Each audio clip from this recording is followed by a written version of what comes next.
पढ़ी लिखी देवरानी। अगर आज मैं भी पढ़ी लिखी होती तो मैंने मोहल्ले में हो रहे कंपटीशन को जीत लिया होता और अच्छी खासी मोटी रकम जीतकर आपके हाथ में थमाई होती। माँ बड़ बोली, ज्यादा मत बोल। जितना तेरा कद है ना उससे भी 50% कम बोला कर। इस घर में ही क्या, हमारे खानदान में किसी भी औरत को पढ़ने की इजाजत नहीं है।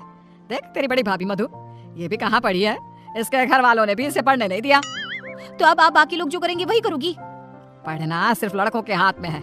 किताब, पेन, पढ़ाई ये आदमी ही कर सकते हैं, क्योंकि उन्हें तो आगे जाके कमाना है। औरतों को तो सिर्फ बेलन, झाड़ू और पोछा यही करना है जीवन भर। और तेरे इस कंपटीशन को जीत कर मुझे नहीं चाहिए पैसे। मेरा बड़ा बेटा सागर अब कमा रहा है और छोटा बेटा तेज भी अपने कॉलेज की पढ़ाई के बाद कमाएगा ही। तारिणी, तू तो बस अपनी बड़ी भाभी से खाना बनाना और घर के बाकी काम करना सीख ले। सच में आप सबकी सोच ना जमीन में धसी हुई रहेगी लाइफ टाइम। न जाने क्यों मैं इस घर में पैदा हुई। ऐसा नहीं बोलती तारिणी। तारिणी रोकर अपने कमरे में चली जाती है। पाठक परिवार में आज तक किसी भी लड़की ने पढ़ाई नहीं की और सिर्फ लड़कों को ही इजाजत दी जाती है, लड़कियों को नहीं। बिंदु के 2 बेटे होते हैं। बड़ा बेटा सागर जो एक अच्छी नौकरी करता है और उसकी बीवी मधु है, और छोटा बेटा तेज जो अभी कॉलेज में अपने लास्ट ईयर की पढ़ाई पूरी कर रहा होता है। बिंदु और यशराज ने कभी अपनी बेटी तारिणी को पढ़ने नहीं दिया, जिसकी शिकायत वो आज तक करती है। तेज को अपने कॉलेज में प्रीति नाम की एक लड़की से प्यार हो जाता है। प्रीति, वो दरअसल मुझे ये बात तुमसे बहुत समय से कहनी है। कल इकोनॉमिक्स के क्लास के बाद मैं तुम्हारे लिए रुका भी था, लेकिन तुम चली गई।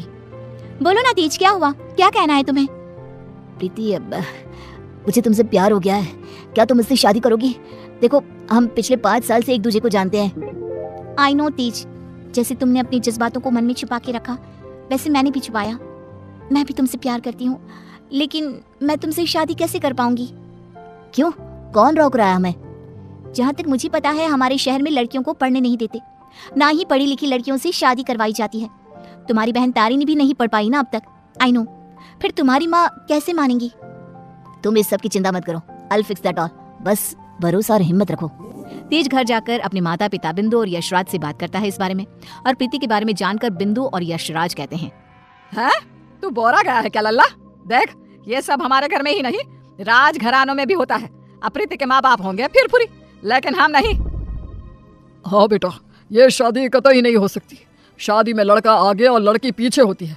वैसे ही जीवन में भी पत्नी पति से 1 कदम पीछे ही होनी चाहिए। ठीक है, अगर आप लोगों को ये सही लगता है तो मैं भी वही करूंगा जो मुझे सही लगता है। अब आप सब मेरा मरा हुआ मुंह ही देखोगे। गंगा जल तैयार रखिएगा। हाय हाय लल्ला, ये तू क्या बोले जा रहा है, पागल हो गया है क्या?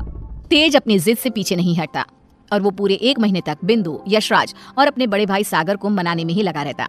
तब कहीं जाकर कुछ महीनों बाद वो सब राजी होते हैं और कॉलेज की पढ़ाई खत्म होते ही 1 साल बाद तेज और प्रीति की शादी हो जाती है। लेकिन बिंदु, यशराज और सागर अब भी इस शादी से थोड़े से नाखुश ही होते हैं। जब घर के सभी आदमी खाना खाने बैठते हैं तब प्रीति भी उनके साथ खाना खाने के लिए बैठती है। तभी अरे ओ अकल की अंधी, पागल हो गई है क्या? अरे माना कि तुम एक पढ़ी लिखी लड़की हो, लेकिन इसका मतलब ये तो नहीं ना कि घर के और ससुराल के तौर तरीकों का पालन भी ना किया जाए। खाना पहले घर के आदमी खाते हैं और फिर औरतें खाती हैं, दोनों एक साथ नहीं बैठे, समझ गई? लेकिन मम्मी जी, ऐसा क्यों? मेरा मतलब खाना तो सबका एक ही होता है ना, तो सब अलग अलग बैठकर क्यों खाए? प्रीति, तुम चलो ना रसोई में, चलो, सबके लिए कटोरी में खीर परोसनी है। लेकिन मधु दीदी। प्रीति, माँ और मधु जो कह रही हैं वो सब सुनो। तेज, अपनी बीवी को कुछ समझाओ। प्रीति गुस्से से उठकर रसोई में चली जाती है और मधु के साथ खीर को कटोरियों में परोसने में लग जाती है। प्रीति, हम इस घर की बड़ी बहू हैं, उसके बावजूद भी हमें हर मामले में, हर काम में पीछे रखा जाता है, जूती की नोक पे रखा जाता है, क्योंकि हम पढ़े लिखे भी नहीं हैं। अब सोचो, हम बड़ी बहू होकर भी हमारा ये हाल है, तो तुम्हारे साथ क्या क्या होगा? मधु दीदी, आप पढ़ी लिखी नहीं हो, इसमें आपकी कोई गलती नहीं है, लेकिन ये जो कुछ भी हो रहा है ना, आदमी और औरत का भेदभाव, ये सब बहुत ही बेकार और इलॉजिकल है। आज दुनिया कहाँ से कहाँ पहुँच गई है। आज के जमाने में औरत आदमी के साथ कदम से कदम मिलाकर चलती है। खैर, अब हम और कर भी क्या सकते हैं, लेकिन हम अपने आप को बहुत भाग्यशाली मानते हैं। क्यों मधु दीदी? क्योंकि हमारी एक पढ़ी लिखी देवरानी जो है। हाँ, आपको पता है मधु दीदी, आप ना बहुत क्यूट हो, आपको किसी की नजर ना लगे। जब सभी हॉल में एकत्रित होते हैं तभी बिना घूंघट उड़े प्रीति को देखकर, प्रीति बहू, अब क्या तुम्हारे लिए दीवार पर बड़े अक्षरों में इस घर के तौर तरीके लिखवा दिए जाए? अब क्या किया मैंने? आप हमेशा राशन पानी लेकर क्यों चढ़ जाती हो मुझ पर मम्मी जी? I just don't understand. Preeti बहू, आज तुम बगैर घूंघट के दिख गई हो। आइंदा से अगर ऐसा बिना घूंघट के दिखी ना तो मुझसे बुरा कोई नहीं होगा। मधुबहू को देखो, सोते समय भी घूंघट ओढ़े ही सोती है, नींद में भी ये हमारे आदेशों का पालन करती है। और हाँ, एक और बात कान खोल कर सुन लो, आइंदा से बड़ों से और अपने इर्द गिर्द के आदमियों से इतनी बदतमीजी से बात नहीं करना। और इस घर की 4 दीवारों में सिर्फ और सिर्फ सरल हिंदी भाषा का ही प्रयोग होगा, अंग्रेजी भाषा नहीं गूंजनी चाहिए। तेज, अपनी धर्म पत्नी को समझा कर रख। प्रीति निराश हो जाती है और अपने कमरे में चली जाती है। रात में वो तेज से कहती है, तेज, ये सब क्या हो रहा है? तुम्हारे घर वाले इतने पागल कैसे हो सकते हैं? अगर मुझे ये अंदर की बातें पता होती ना तो मैं कभी तुमसे शादी नहीं करती। I married you just because तुमने कहा कि तुम्हारे घर वालों को मुझसे कोई ऑब्जेक्शन नहीं है। हाँ तो वही हुआ ना, वो कुछ बोले क्या तुम्हारी पढ़ाई लिखाई पर? अब बाकी कुछ रूल्स रेगुलेशंस है घर की लड़कियों और बहुओं के लिए, अब उन्हें तो फॉलो करना ही होगा ना। आई नो वो थोड़े बहुत गलत है, लेकिन अब हम और कर भी क्या सकते हैं। एक दिन जब यशराज दूध वाले का हिसाब कर रहा होता है तभी ये 3 हफ्ते जुलाई महीने के और 2 हफ्ते अगस्त के, तो कुल मिलाकर पूरे हुए। अरे बिंदु, जरा हमारे ड्रॉअर में से कैलकुलेटर तो लेकर आना। जी अभी लाती हूँ। बिंदु कैलकुलेटर लाती है और तभी प्रीति भी वहां आती है और यशराज को हिसाब करते देखती है। ओफो, ये कैलकुलेटर चल क्यों नहीं रहा? मैं हिसाब कैसे करूंगा? 5 हफ्तों का हिसाब मिलाया जाए तो बनते हैं 680 रुपए, क्योंकि हमने 3 रविवार और 4 मंगलवार को दूध नहीं लिया था रघु भैया से, तो उस हिसाब से यही हिसाब बनता है। मैंने अपने माइंड में ही 1 मिनट में कैलकुलेट कर दिया है। प्रीति बहू, तुझे 1000 बार कहा है ना रसोई में ही रहा कर। अरे आदमियों के काम में क्यों हर बार अपनी टांग अड़ाने आ जाती है? आइंदा से ये हिसाब किताब वाले काम में तो बिल्कुल भी ध्यान नहीं देगी। चल दफा हो यहाँ से अब। न जाने कौन सी घड़ी थी वो जब तेज को इससे प्यार हुआ। बेवकूफ है हमारा बेटा। इस तरह फिर से प्रीति को चुप कराकर रसोई में भेज दिया जाता है। कुछ दिनों बाद प्रीति जब बाजार से घर लौटती है तब वो घर पर सबको मधु पर चिल्लाते हुए देखती है और मधु बेचारी फूट फूट कर रोई जा रही थी। सब तुम्हारी गलती है, तुम्हारी वजह से ही मैं बाप नहीं बन सकता कभी। पता नहीं क्यों आई तुम मेरी जिंदगी में, पनौती हो तुम, पनौती। लेकिन सागर जी, डॉक्टर साहब ने कहा है कि आपके अंदर कुछ मेडिकल इश्यूज है जिसकी वजह से आप कभी बाप नहीं बन पाएंगे। अब इसमें हमारी क्या गलती है? ओए मधु, ज्यादा ऊंची आवाज से बात मत कर। वही तो। प्रीति से अपना गुस्सा कंट्रोल नहीं किया जाता और वो तुरंत अंदर आकर चिल्लाती है, बस, आप सबको ये क्या हो गया है?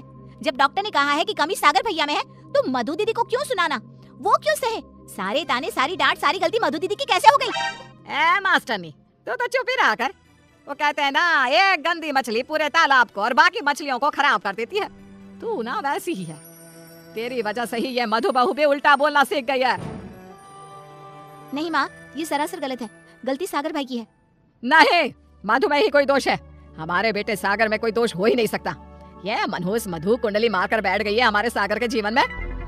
मधु दीदी, ये आपके हाथ पांव पर निशान कैसे? बोलिए।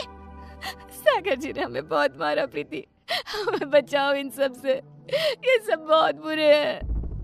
मधु प्रीति के गले से लिपटकर रोए जा रही थी। सागर गुस्से में आकर मधु पर हाथ उठाने जा रहा था कि तभी प्रीति उसके पास जाकर उसका हाथ पकड़कर मोड़ देती है। मेरा हाथ। एक आदमी अगर गुस्से में शैतान बन जाए तो एक औरत क्रोध में काली का रूप धारण कर लेती है। समझ गए सागर भैया? और आप सब, अरे एक बार ध्यान से सोचिए, दिल से सोचिए ना। अगर ऊपर वाले ने आदमी और औरत को साथ में बनाया है तो हम क्यों फर्क करें? क्यों औरतें आदमियों से पीछे रहे? दोनों साथ में कदम से कदम मिलाकर चल सकते हैं ना। साथ में काम करके अपना घर, अपनी गृहस्थी चला सकते हैं ना। गलती सोच की है, अगर सोच बदलोगे तो ही बदलाव आएगा, वरना जमीन में ही धंस के रह जाओगे। उतने में तेज अपने साथ पुलिस अफसर को लेकर आता है। सागर भाई, आप मेरे बड़े भाई हो, लेकिन आज जो मुझे आपके बारे में पता चला, कैसे आप मधु भाभी को मारते हो, उन पर अत्याचार करते हो, इसके बाद से आप मेरे कोई नहीं। मेरे लिए आप ना के बराबर हो गए हो। इंस्पेक्टर साहब, गिरफ्तार कर लीजिए इन्हें। पुलिस सागर को डोमेस्टिक वायलेंस के केस में गिरफ्तार कर लेती है और उसे लेकर जाती है। माँ, पापा, प्रीति और मैंने फैसला कर लिया है कि हम अब इस घर में और नहीं रहेंगे और अकेले किसी शहर में जाकर रहेंगे। मधु दीदी और तारिणी भी हमारे साथ चल सकती हैं। इस तरह तेज और प्रीति वहां से चले जाते हैं और मुंबई शहर आकर तारिणी और मधु दोनों भी पढ़ने जाती हैं और सभी अपना जीवन खुशी से बिताते हैं। वहीं बिंदु और यशराज, जिन्हें तेज हर महीने पैसे और खत भेजता है, वो दोनों अपने बच्चों की याद में रोते रहते हैं और उनकी खतों को ही पढ़ते रह जाते हैं।